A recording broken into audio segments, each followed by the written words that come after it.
Hi, Liz here from Tutor to You Health and Social Care. I'm joined by Lynne this evening. Hi, Lynne. Hi everyone, welcome. So we're going to be doing Unit 3 Anatomy and Physiology, focusing on the digestive and nervous systems. It's our last Unit 3 live stream before Christmas, so we are wearing our Santa hats and our tinsel, Baby Yoda Christmas jumper. Lynne's got a Christmas jumper on as well. Yeah. So to join in, you need to be a subscriber to our YouTube channel, and then you can type your answers in the chat. So if I load up our PowerPoint, we can look at our first activity. So this evening, as I said, we're talking about the digestive and nervous system. So we're going to start with the digestive system, and we're going to do a Give Me 5 activity, aren't we, Lynne? Yeah, sure. So let's start everybody off. So I'd like people to give me 5 structures of the alimentary canal. Okay, so we're going to have 30 seconds on the clock. And if you're subscribed, then you can write in the chat for us. Or even if you just know a couple of structures, just pop them in the chat as well. So 5 structures of the alimentary canal. Take it away, Liz. 30 seconds, please. Let's go.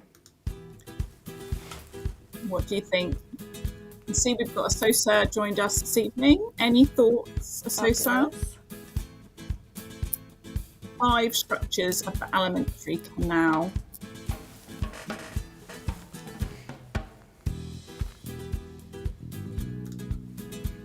If you're thinking, what is that? It's also known as the gastrointestinal tract or the digestive tract, but it is referred to as the alimentary canal on the specification. Okay, I can see an answer from Asosa, Lynne. Okay, brilliant. They have said mouth and esophagus. Very good.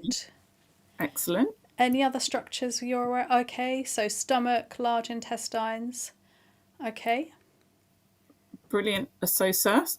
Shall we have a look at what we've got? So the actual 5 structures are the esophagus, stomach, duodenum, ileum, which are your small and large intestines, and colon. So these are the technical terms on the specification. So make sure you know these terms. Also, I would say, Lynn, although you're not being marked on your spelling in the Unit 3 exam, try and be as accurate as you can with your spelling, because you need that examiner to be confident that you know what you're talking about. And if they're not quite sure whether you really know, you might lose out on a mark. So try your hardest with your spelling, make it as accurate as you can, basically. Yeah, brilliant.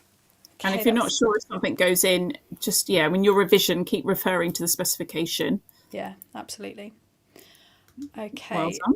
over to you for this one, Lynn. Okay, so we've got the lineup here. So we've got 4 options, and we're going to describe one of these options to you. Okay, so we've got salivary glands, pancreas, liver, and the alimentary canal. So which of these am I describing? Let's have a little look.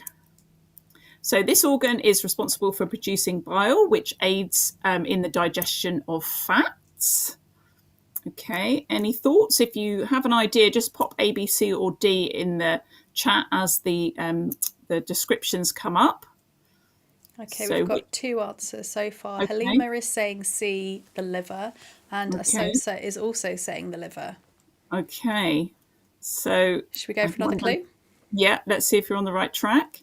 So it's the largest internal organ in the human body.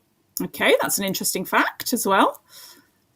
And Asosa, and Halima are saying C. This organ plays a key role in detoxifying the blood and storing glycogen. Yeah. And damage to this organ can lead to conditions such as cirrhosis or hepatitis. So I think you are correct. Yes, well done. Excellent. Well done. Really good. And let's have a Christmas ho ho ho as well. Yeah. On a sparkle. Brilliant. Okay, so another lineup activity. So which of the lineup am I describing now? So first clue, an endocrine and exocrine organ involved in digestion and hormone regulation. So this organ has a role in 2 body systems. Yeah. So its exocrine function is it secretes digestive enzymes into the small intestine, and then its endocrine function is it secretes hormones into the blood. Halima is already saying the pancreas, so is Asosa. Yeah, brilliant. These guys are really on it today, Lim. Yeah, so I'm very aligned. Yeah. Third clue, this organ plays a vital role in controlling blood sugar levels. Do you guys want to stick with that answer for the pancreas? Sounding pretty good. Then clue number 4, its name begins with the letter P, and it can be affected by diabetes or pancreatitis. So yeah, well done. Pancreas. Excellent. Okay, over to you, Lynn, for the next one. Okay, so we've got obviously the same options. So which are we describing this time? Let's have a little look. Okay, so secrete a liquid containing amylase, which begins breaking down carbohydrates. And they include Liz, you might have to help me out here. The parotid, submandibular and sublingual glands. Brilliant. So parotid gland somewhere around here, submandibular underneath your jaw here, sublingual means under your tongue. Okay, so that might be a big hint. Yeah, Halima and Asosa already saying salivary glands. Let's have a look at the other clue. The next one. So yeah, like you say, these glands are located in and around the mouth. Brilliant. And number 4 is they produce saliva, which helps in chewing and swallowing food. So Halima and Asosa, you're absolutely right with B. Well done. Okay, the next one. Which of the lineup is being described now? So this is a long, continuous tube for transportation, digestion, and absorption of food. It starts at the mouth and ends at the anus. The esophagus, stomach, and intestines are all part of this system. Asosa is saying C, alimentary canal, so is Halima. Another name for this is the digestive tract or the gastrointestinal tract. Yeah, brilliant, guys. Full circle from our first question there. Well done, everyone. Fabulous. Excellent. Okay, so now we have some MCQs. Let's take this in turns, Lynn. So I'll start us off. Yeah, What is yeah. the main function of peristalsis in the digestive system? So, what do you know about that word peristalsis? Is it A, moving food along the digestive tract? Is it B, breaking down food into smaller molecules? C, absorbing nutrients into the bloodstream? Or D, producing digestive enzymes? Halima was really quick to say A. Asosa is saying A. Yep. Okay. Yeah, absolutely right. It's moving food along the digestive tract. So peristalsis kind of means the rhythmical contracting of the digestive system to push food along and then push waste along as well when it gets to the other end. Okay, over to you, Lynn. Okay, so which part of the digestive system does the majority of nutrient absorption occur? Okay, so is that in the esophagus? Is it in the stomach? Is it in the large intestine or the small intestine? What do you think? The majority of nutrient absorption. Where's that happening? I think this one's a little bit trickier. I feel like Yeah. you're kind of like, So Asosa is saying B or C. Okay. So, and Halima, you want to have a go? Shall I reveal, Lynn? Yeah, go on, have a go. It is actually the small intestine. Oh, Halima, well done, Halima. Yes. well done, brilliant. Well done. Well done. Excellent. Okay, number 3. What happens during the process of egestion? Is it A, nutrients are absorbed into the bloodstream?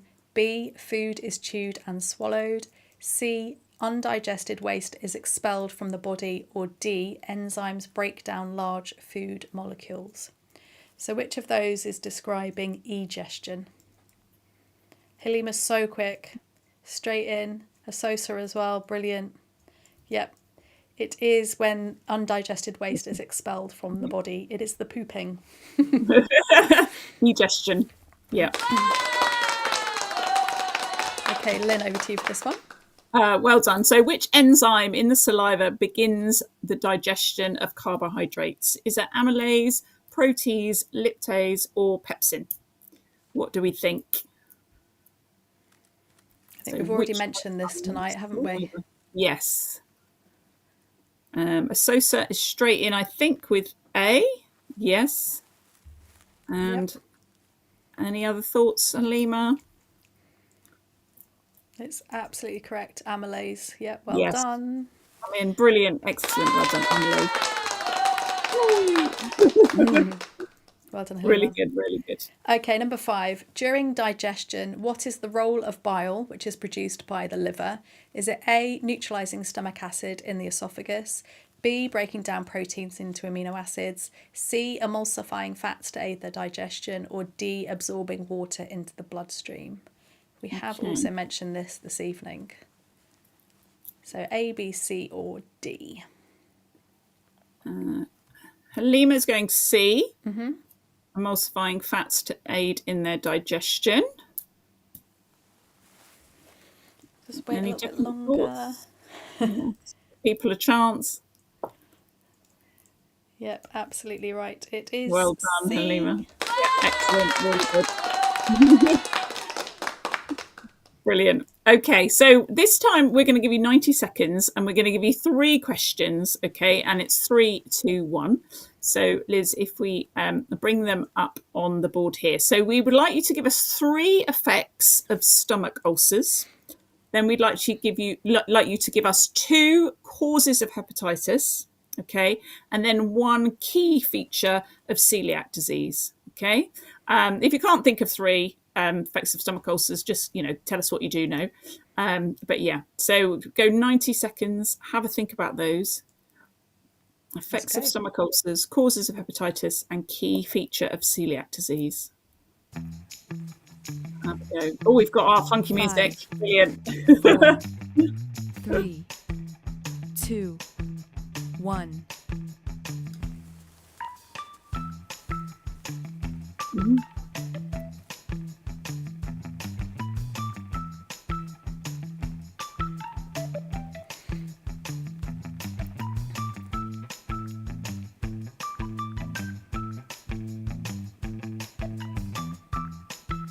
Okay, we've got a few answers coming in now, which is great. Keep going, Halima. See if you can answer 2 causes of hepatitis.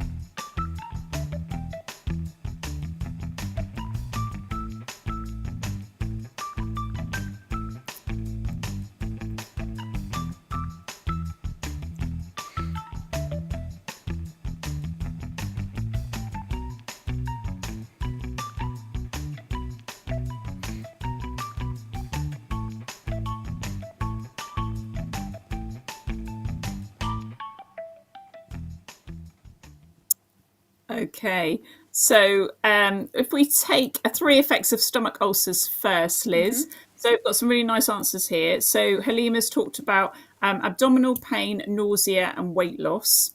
And Asosa's talked about indigestion, weight loss, and pain. Okay, so let's you have a look, see what we've got.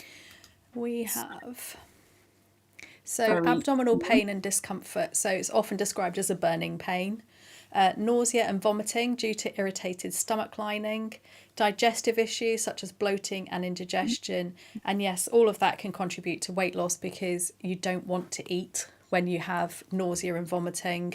Maybe you're vomiting up the food that you are eating, you've got indigestion, you've got bloating, you just don't want to do it. So well done, guys, brilliant. Well done. Excellent. So then we had our causes of hepatitis, didn't we? Yeah. So did we have any answers come through? Halima has said viral infection and autoimmune conditions. Yeah, well done. Nothing from Asosa yet. I'm sure they are typing their answer. Should we have a look at ours, Lim? Yeah, let's see what we got. So 2 causes of hepatitis. Yeah, we've got viruses. So we've got hepatitis A, B, C, D, and E. And excessive alcohol consumption can cause alcoholic hepatitis as well.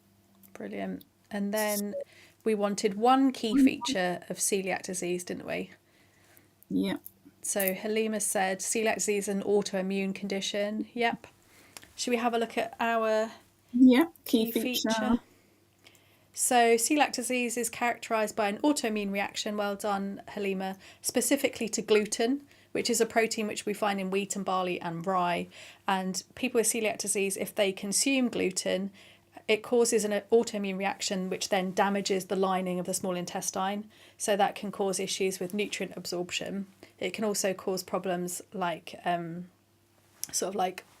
ulcerating and, like physical damage, breakdown to the lining of the intestine. So it is quite a serious disease. It can lead to things like weight loss, nutrient deficiencies, anemia, stunted growth, and so on. Well done. Well done. Give these guys a round of applause. Maybe an air horn as well. Oh, yeah. Woo! So I think that's all of the digestive system done now. So now we're going to move on to the nervous system.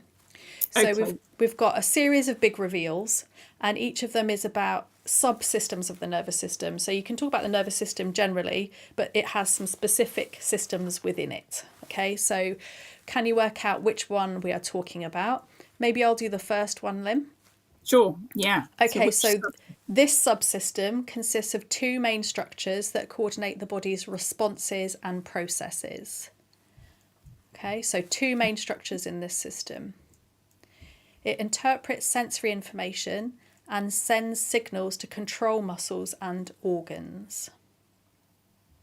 Okay. It's protected by the skull and the vertebral column, and it's vital for our survival and complex thought. Halima's saying central nervous system. Asosa is saying CNS. These guys really know what they're doing, don't they? Yeah, Made up of your brain and your spinal cord. Yeah. Its abbreviation is CNS. You are correct. Central nervous system. Well done, guys. Yeah. Okay, Lynn, how about you do this one? Sure. So next one we have, this system connects the central nervous system to the rest of the body, including organs, limbs and skin. Okay. It transmits sensory information to the central nervous system and carries motor commands from it. Brilliant. And this subsystem controls both voluntary actions like moving your arm and automatic functions like your heartbeat. Brilliant. Halima is saying peripheral nervous system. Okay. Someone's been doing their revision. So unlike the central nervous system, this system includes all the nerves outside the brain and spinal cord.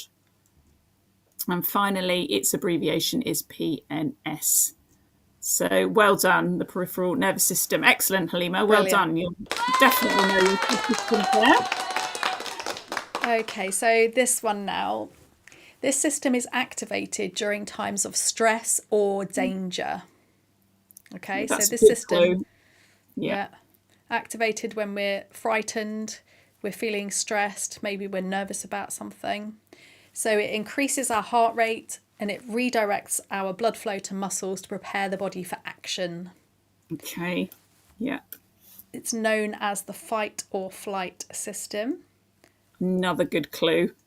Halima's saying sympathetic nervous system. Okay. Shall we see if she is correct? Sosa is saying the same thing. So it helps you to respond quickly to emergencies like running away or defending yourself. Brilliant.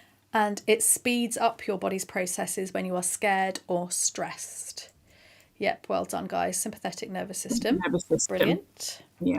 Often an easier one to remember, I think, that one. Okay, and then Lynn, over to you for this last one, which Okay, let's probably have a look. process of elimination. We should get this one quite quickly. So this system helps the body conserve energy and recover after stress. Okay, it slows down the heart rate and encourages digestion. And it's known as the rest and digest system. Okay. Halima's saying parasympathetic nervous system. I'll leave us on it. It calms down the body after a stressful event. Yeah. And it helps you relax and promote recovery. And Asos is saying parasympathetic as well. Let's have a look. Yes, the parasympathetic nervous system. Well done, guys. Very hot on your body systems. Your systems.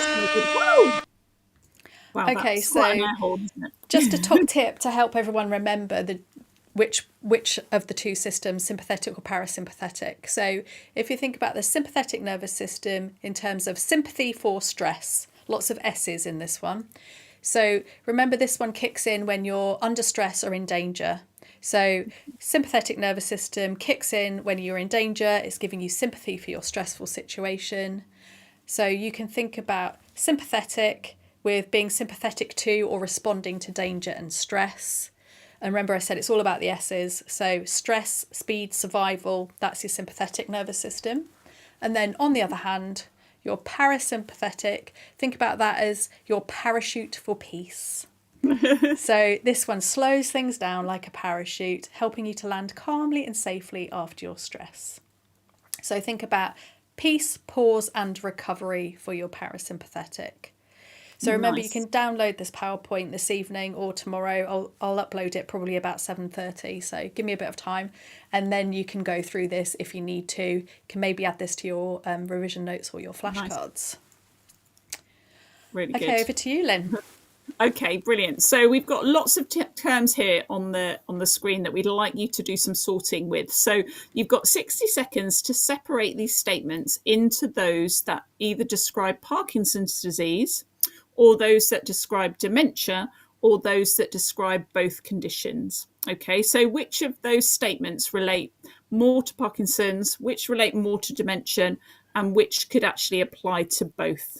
Okay, so you could just write in the chat, for example, Parkinson's disease, and put the numbers that of the statements you'd go towards, dementia, the numbers, and then just write both and then the numbers as well. So it'll give you 60 seconds, have a read of them all, and what would you put into each category? Take it away, Liz.